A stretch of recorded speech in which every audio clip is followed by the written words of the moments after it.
Welcome to Rashmi's रसोई। आज देखील आपण बिना कांदा लसूण वापरून वेज थालीची रेसिपी बनवणार आहोत। त्यासाठी हा व्हिडिओ तुम्ही शेवटपर्यंत बघा आणि माझ्या चॅनलला लाईक, शेअर आणि सबस्क्राइब करा।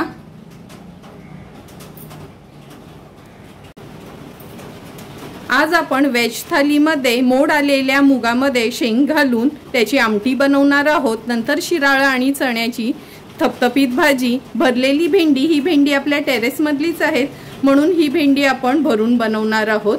आणि पालेभाजीमध्ये ही चवळीची एक जुडी आणली आहे ती बनवणार आहोत। गोडामध्ये खोबऱ्याची चव घालून बनवलेला घावणा आहे, म्हणजे जसा 7 कप्प्याचा घावणा असतो तसा सिंगल घावण्यामध्येच ही खोबऱ्याची चव घालून आपण तो घावणा तयार करणार आहोत। सर्वात आधी आपण मुगाची पातळ आमटी बनवणार आहोत। त्यासाठी आपण हे हिरवे मूग घेतले आहेत। हे गावठी मूग आहेत। असे बघताना तुम्हाला काळे दिसतील पण भिजवले आणि मोड आणले का ह्याला हे बघा असे हे छान हिरवे मूग होतात। मोड आणूनच याची भाजी करणार आहोत। एक शेंग आहे त्याची थोडी वरची सालं काढून घेतली आहे। एक टोमॅटो वापरणार आहोत। एका बटाट्याच्या फोडी करून घेतल्या आहेत।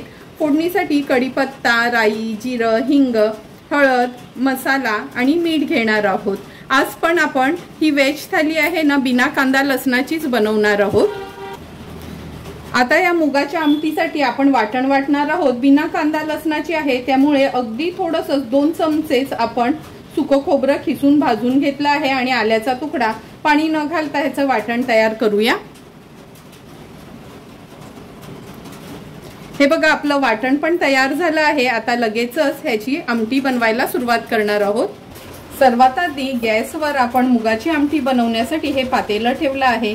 अगदी 2 चमचेच तेल घ्यायचं आहे कारण का कांदा वगैरे वापरणार नाही त्यामुळे खूप जास्त तेलाची गरज नाही। अर्धा चमचा फोडणीला आपण राई घालूया।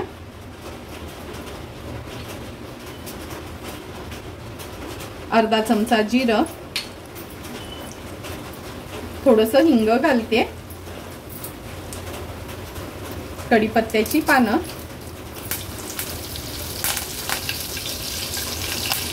अर्धा चमचा हळद, एक मोठा चमचा आपला घरचा हा आगरी कोळी मसाला, सुकं खोबऱ्याचं वाटण,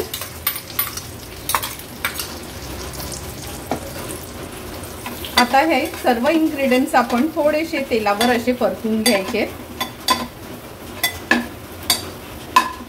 परतून झाले की स्वच्छ धुतलेले हे मूग ऍड करूया।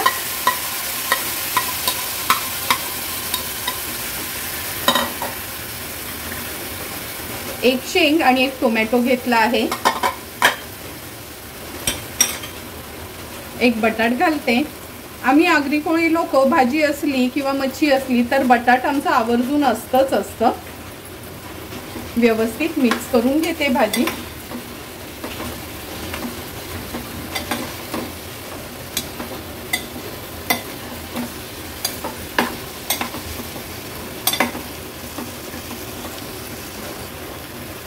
मिक्स करून झाली की आपण ह्याच्यात पाणी ऍड करणार आहोत। ही पातळ आमटी बनवणार आहोत त्यामुळे जवळपास मी 1.5 ग्लास एवढं पाणी ऍड केलं आहे। गॅसची फ्लेम मी आता हाय करते। चवीप्रमाणे मीठ ऍड करूया आणि हाय फ्लेमवर सुरुवातीला एक उकळी काढून घेऊया भाजीला। तुम्ही बघू शकता आपल्या मुगाच्या भाजीला पण छान उकळी आली आहे। आता गॅसची फ्लेम लो करते। ह्याच्यावर झाकण ठेवूया आणि झाकणावर पाणी ठेवून मूग, बटाट, शेंग शिजवून घ्यायचं आहे। लो टू मीडियम वरच गॅसची फ्लेम ठेवली आहे म्हणजे झटपट ही भाजी शिजली जाईल। एक 7 ते 8 मिनिटं झाले। झाकण काढून बघूया आपण। हे बघा झाकणावरच्या पण पाण्याची पूर्ण वाफ झाली होती। बटाटा आणि शेंग शिजायला काय वेळ नाही लागत। बटाटा तर लगेचच शिजला आहे त्यामुळे शेंग पण लगेचच शिजली जाते आणि मूग तर शिजायला अजिबातच वेळ लागत नाही। गॅसची फ्लेम हाय करूया। हाय फ्लेमवर एक छानशी उकळी काढून घेऊया। तुम्ही बघू शकता छान उकळी पण आली आहे आपल्या मुगाच्या पातळ भाजीला। आता थोडीशी कोथिंबीर ऍड करते। हे बघा सुंदर अशी आपली मुगाची आमटी तयार झाली आहे। आता आपण ही चवळीची पालेभाजी बनवणार आहोत, ती देखील कांदा लसूण न वापरता। चवळीची भाजी निवडून स्वच्छ धुवून मी अशी ह्या चाळणीत ठेवली आहे, म्हणजे जे पण एक्स्ट्राचं पाणी असेल ते निघून जाईल। आता ही भाजी मी चिरून घेते, नंतर भाजी बनवायला सुरुवात करूया। पूर्ण भाजी ही आपण चिरून घेतली आहे। आता लगेचच भाजी बनवायला सुरुवात करूया। चवळीची पालेभाजी बनवण्याकरता आपण गॅसवर ही कढई ठेवली आहे। अगदी 1 टेबलस्पून एवढंच तेल घेणार आहोत। तेल व्यवस्थित गरम करून घेऊया। तेल पण अगदी व्यवस्थित तापलं गेलंय। 2 मोठ्या हिरव्या मिरच्या आपण घेतल्या आहेत। मिरची तेलावर आहे ना थोडीशी परतून घ्यायची आहे, म्हणजे ना भाजीला छान तिखटपणा येतो। परतून झाली की अगदी पाव चमचा हळद घालणार आहोत। तुम्हाला पालेभाजीमध्ये जर हळद आवडत नसेल तर तुम्ही स्किप करू शकता। आता ही बारीक चिरून घेतलेली चवळीची भाजी आपण ह्याच्यात ऍड करूया।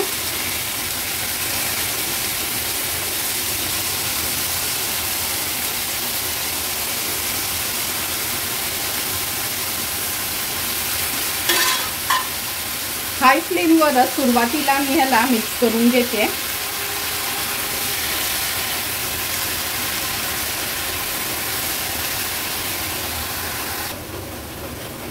तेलावर भाजी परतून झाली की चवीप्रमाणे मीठ ऍड करूया। पुन्हा एकदा भाजी व्यवस्थित मी परतून घेते। नेहमीच पालेभाज्या आपण कांदा आणि लसूण घालून करत असतो, पण कधीतरी बिना कांदा लसणाच्या पण पालेभाज्या अगदी मिरचीवरच्या सुंदर लागतात। आणि डाएटसाठी असेल ना तर अगदी चमचाभर तेलामध्ये ह्या भाज्या बनवल्या तर आपण भाकरी सोबत खाऊ शकतो।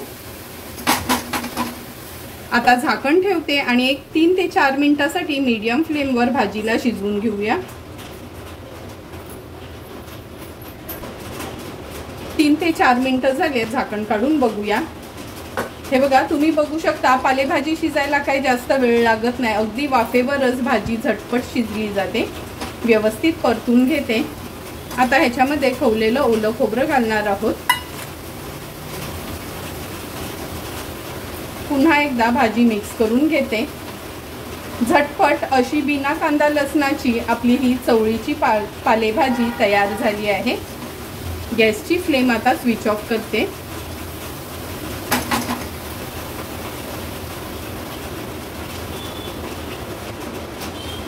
आता आपण शिराळा आणि चण्याच्या डाळीची थपथपीत भाजी बनवणार आहोत। शिराळ्याच्या वरच्या ह्या शेरा काढून घेते। नॉर्मली मी ह्या शेरा काढल्यानं का त्याची चटणी बनवत असते, पण आज बिना कांदा लसणाची आपण ही शिराळ्याची भाजी बनवणार आहोत, त्यामुळे मी ह्या शेरा काढते आणि ह्या शिराळ्याच्या चकत्या करून घेते। शिराळ्याची भाजी बनवण्याकरता गॅसवर आपण ही कढई ठेवली आहे। 2 चमचे एवढं तेल घेऊया।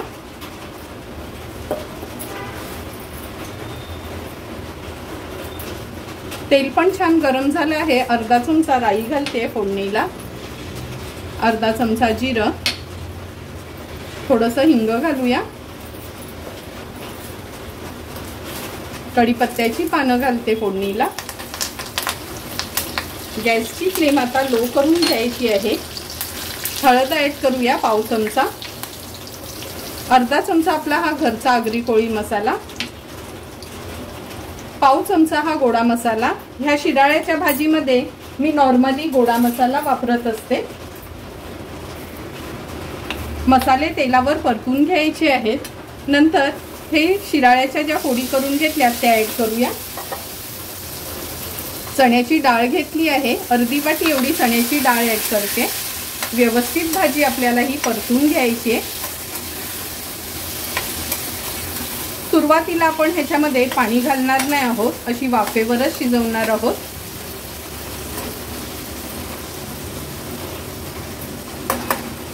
झाकण ठेवते आणि झाकणावर थोडंसं पाणी ठेवूया। 3 ते 4 मिनिटांसाठी वाफ काढून घ्यायची आहे मीडियम फ्लेमवर। 3 ते 4 मिनिटं झालेत, आपण झाकण काढून घेऊया। तुम्ही बघू शकता भाजीला आपल्या छान तेल सुटलं आहे। ही चण्याची डाळ पण मी तासाभरासाठी गरम पाण्यातच भिजवत ठेवली होती।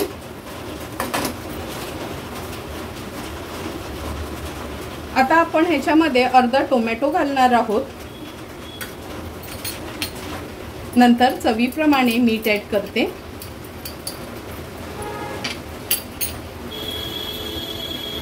थोडंसं खवलेलं ओलं खोबरं ऍड करूया।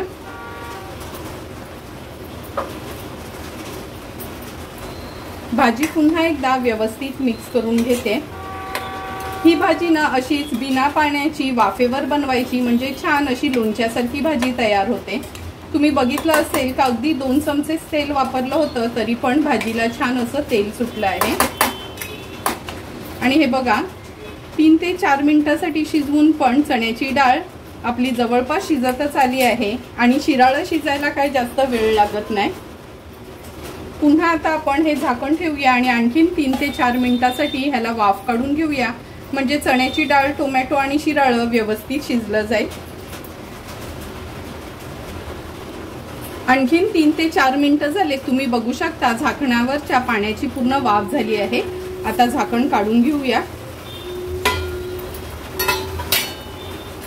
सुंदर अशी आपली चण्याची डाळ आणि शिराळ्याची गोडा मसाला घातलेली भाजी तयार झाली आहे।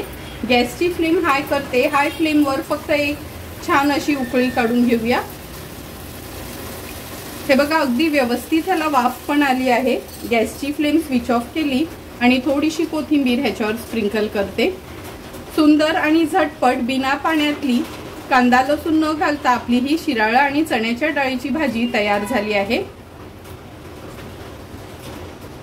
आता आपण ही भरलेली भेंडी करणार आहोत। ही भेंडी आपल्या टेरेसमध्येच आपण कुंडींमध्ये भेंड्यांची झाडं लावलीत त्यातलीच आहेत, म्हणून अगदी 7-8च भेंडी होती। बरं, याची भाजी करण्यापेक्षा भरलेली भेंडी बनवूया। भरलेली भेंडी बनवण्याकरता 7 ते 8 आपण ही भेंडी घेतली आहे। अर्धी वाटी आपण खवलेलं ओलं खोबरं, 2 हिरव्या मिरच्या, थोडंसं लिंब वापरणार आहोत आणि पाव चमचा जिरं घेतलं आहे। ह्याचं आपण एक वाटण तयार करून घेऊया। थोडीशी मी कोथिंबीर पण ह्याच्यात ऍड करते। हे बघा मिक्सरला आपण ही थोडी जाडसर चटणी वाटून घेतली आहे। आता थोडीशी ही चटणी तव्यावर परतून घेऊया। भेंड्याच्या स्टफिंगसाठी चटणी आपण तेलावर परतून घेणार आहोत। चमचाभरच तेल घेतलं आहे। तेल थोडंसं पसरून घेते। नंतर वाटलेली चटणी आपण ही तेलावर काढून घेऊया। अगदी थोडंसंच पाणी घातलं होतं चटणी वाटताना।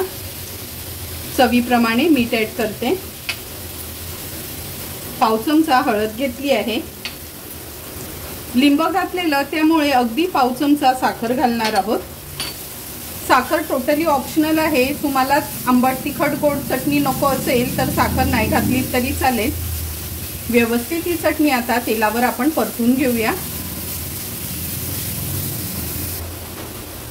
हे बघा आपण परतून घेतली आहे तेलावर। आता मी गॅसची फ्लेम स्विच ऑफ करते आणि ही चटणी थोडीशी गार करून घेते। हे बघा आपली स्टफिंगची चटणी पण गार झाली आहे। आता ह्या भेंडींना स्वच्छ धुवून अशी मधनानं चिरून घेतले, म्हणजे कीड वगैरे असेल ती पण दिसेल। आता ही भेंडी आपण ह्या चटणीने स्टफ करून घेऊया।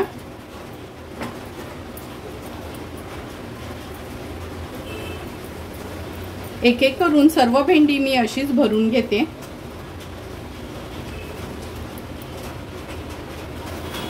हे बघा सर्व भेंडी आपण ही स्टफ करून घेतली आहे। ही उरलेली चटणी आहे ना, ही तुम्ही टोमॅटो मध्ये पण भरू शकता। आता लगेचच ही भेंडी फ्राय करायला घेऊया। गॅसवर आपण हा तवा तापून घेतला आहे। अगदी 2 टेबलस्पूनच तेल घ्यायचं आहे। भेंडी तळायला खूप जास्त पण तेलाची गरज नाही। आता एक एक करून ही भेंडी मी तेलावर सोडते।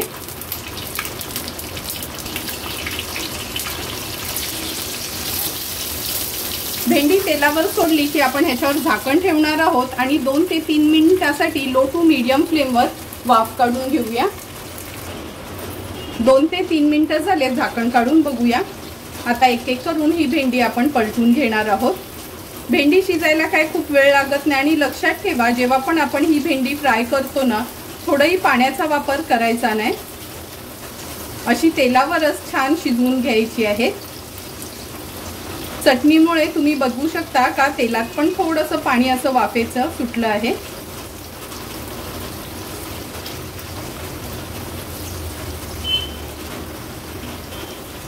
एक एक करून सर्व भेंडी ही आपली पलटून झाली आहेत. पुन्हा झाकण ठेवते आणि एक 2 ते 3 मिनिटांसाठी वाफ काढून घेते. आणखीन 2 ते 3 मिनिटं झालेत. झाकण काढून बघूया. एक एक करून पुन्हा ही भेंडी मी पलटून घेते. हे बघा, अगदी व्यवस्थित आपली 2 चमचे तेल वापरूनच ही भेंडी तयार झाली आहे. आता गॅसची फ्लेम मी मीडियमवर ठेवली आहे. हाय फ्लेमवर ही भेंडी थोडी तळायची नाही तर वरून न काळपट होतात, अशी हिरवीगार राहत नाही. त्यामुळे लो टू मीडियम फ्लेमवरच ही भेंडी अशी फ्राय करून घ्यायची आहे. तुम्ही बघू शकता सुंदर अशी आपली ही भेंडी फ्राय तयार झाली आहे. आता थोडीशी ह्याच्यावर कोथिंबीर स्प्रिंकल करते आणि गॅसची फ्लेम स्विच ऑफ करते.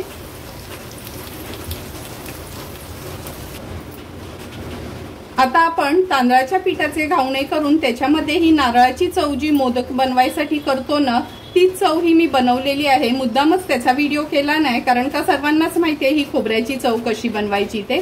तर चला मग गोडामध्ये आज वेगळ्या पद्धतीचे घावण्यामध्ये खोबऱ्याची चव घालून गोड पदार्थ तयार करूया. सर्वात आधी ह्या बोलमध्ये मी आपलं हे भाकरीचंच तांदळाचं पीठ घेतलं आहे. 1 वाटी पीठ असेल तर 1 वाटी सुरुवातीला पाणी घेऊया. जरी गोडाचा पदार्थ असला तरी थोडंसं मीठ घालायचं आहे हे घावण्याच्या पिठामध्ये. व्यवस्थित मिक्स करून घ्यायचे. हे बघा, पीठ आपण व्यवस्थित भिजवून घेतलं आहे. आता आणखीन 1 वाटी पाणी घालूया. म्हणजे लक्षात ठेवा, जसं आपण घावणे करायसाठी 1 वाटी जर पीठ घेतलं घावण्यांचं तर 2 वाटी पाणी वापरायचं आहे. त्याचे घावणे छान जाळीदार बनतात. पीठ व्यवस्थित मिक्स करून झालं आहे. आता लगेचच घावण टाकून घेऊया. हे बघा, घावण बनवण्यासाठी हा पॅन व्यवस्थित आपण तापवून घेतला आहे. तेल लावून घेऊया त्याला. ब्रशनीच तेल लावते म्हणजे खूप जास्त तेल लागलं जाणार नाही. आता हे घावण्याचं पीठ आहे ना, व्यवस्थित असं पेल्याने मिक्स करून घ्यायचंय. घावण घालताना गॅसची फ्लेम मी हायवरच ठेवते आणि हे घावण आपण ह्याच्यात घालून घेऊया.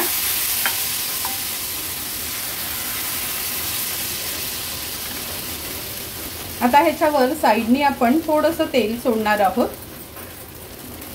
तुम्ही बघितलं असेल घावण घातल्याबरोबरच कशी जाळी आली आहे. गॅसची फ्लेम लो करूया आणि हे झाकण ठेवूया ह्याच्यावर. अगदी अर्ध्या मिनिटासाठी लो फ्लेमवर ह्याची वाफ काढून घेऊया.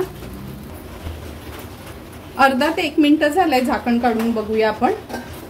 तुम्ही बघू शकता, हे बघा, बघूनच तुम्हाला कळेल जवळपास आपला हा घावण तयार झाला आहे. पण कधीही ना घावणवर झाकण ठेवलं का लगेचच त्याला उलटून घ्यायचा नाही. थोडंसं ना 1 मिनिटासाठी मीडियम फ्लेमवर छान ह्याला शिजवून घ्यायचंय. नंतरच आपण त्याला मोकळा करणार आहोत.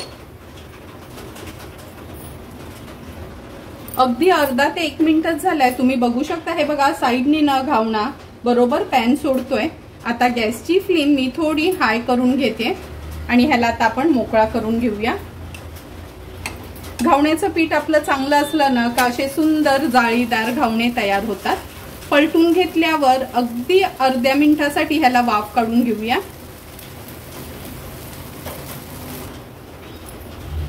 आणखीन 1 मिनिट झालाय. आता हा घावणा पुन्हा आपण पलटून घेऊया.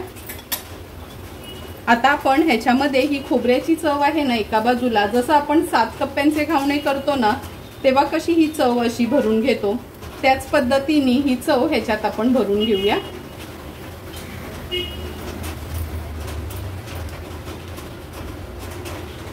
थोडी कंजूसी न करता व्यवस्थित ही चव आपण पसरून घेणार आहोत.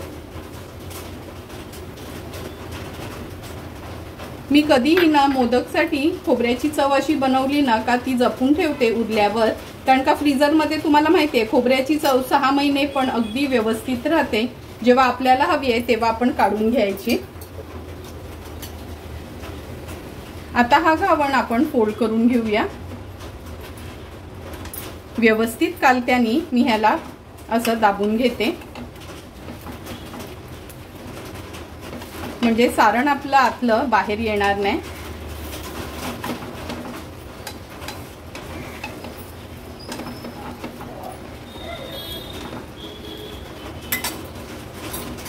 आता पिझ्झा कटरने अगदी मधोमध ह्याला आपण कापून घेऊया। तुम्ही बघू शकता सुंदर असं खोबऱ्याची चव भरलेलं आपला हा घावण तयार झाला आहे। एक एक करून सर्व पदार्थ आपले तयार झाले आहेत। लगेचच आपण ताट वाढायला घेऊया। सुंदर असं बिना कांदा लसूण वापरून आपण एक एक करून ताटाकरता सर्व वस्तू आपल्या तयार झाल्या आहेत। सर्वात आधी शिराळा आणि चण्याच्या डाळीची भाजी, नंतर चवळीची पालेभाजी, मूग शेंगा बटाटा अशी ही पातळ आमटी केली आहे। भरलेली भेंडी आणि खोबऱ्याची चव भरून केलेले हे घावण आपले तयार आहेत। लगेचच आपण ताट वाढायला घेऊया। ताट वाढताना सर्वात आधी सुरुवात आपण ताकनी करूया। ताक असलं ना भाजीच्या जेवणावर का जेवायला थोडे 2 घास जास्त जातात। नंतर आपण हा गोडाचा घावण ठेवणार आहोत। तुम्ही बघितलंच असेल का किती सोप्या पद्धतीने आपण हा घावण तयार केला आहे। म्हणजे 7 कप्प्यांचा घावण आपल्याला बनवायची काहीच गरज नाही जर तुम्ही अशा पद्धतीचा हा घावण तयार केलात तर। आज वरणाच्या ऐवजी आपण ही मुगाची आमटी केली आहे। नेहमी वरण खायला कंटाळा आला का कधीतरी आपण अशी ना मोड आलेल्या मुगाची, मटकीची किंवा वालाची पातळ आमटी करत असतो। त्याने पण 2 घास थोडे जास्तच जातात आपल्याला। तुम्हाला पण ही मुगाची आमटी आवडली असेल तर तुम्ही पण नक्की माझ्या पद्धतीने ही मुगाची आमटी करा। नंतर चण्याची डाळ आणि शिराळ्याची भाजी, गोडा मसाला घालून केलेली चण्याची डाळ आणि शिराळ्याची भाजी खूपच सुंदर लागते। नक्कीच तुम्ही एकदा तरी बिना कांदा लसूण घालून माझ्या पद्धतीने ही भाजी तुम्ही ट्राय करू शकता। तुम्हाला पण जर मी बनवलेली ही व्हेज थालीची रेसिपी आवडली असेल तर तुम्ही पण नक्की आता श्रावण महिना संपण्या अगोदर बिना कांदा लसणाची ही व्हेज थाली घरी ट्राय करा आणि मला कमेंट करून सांगा की तुम्ही बनवलेली ही व्हेज थाली कशी झाली आहे ती। जर तुम्हाला मी बनवलेल्या ह्या व्हेज थालीचा व्हिडिओ आवडला असेल तर नक्की माझ्या चॅनलला तुम्ही लाईक, शेअर अँड सबस्क्राईब करा। Thank you for watching my video.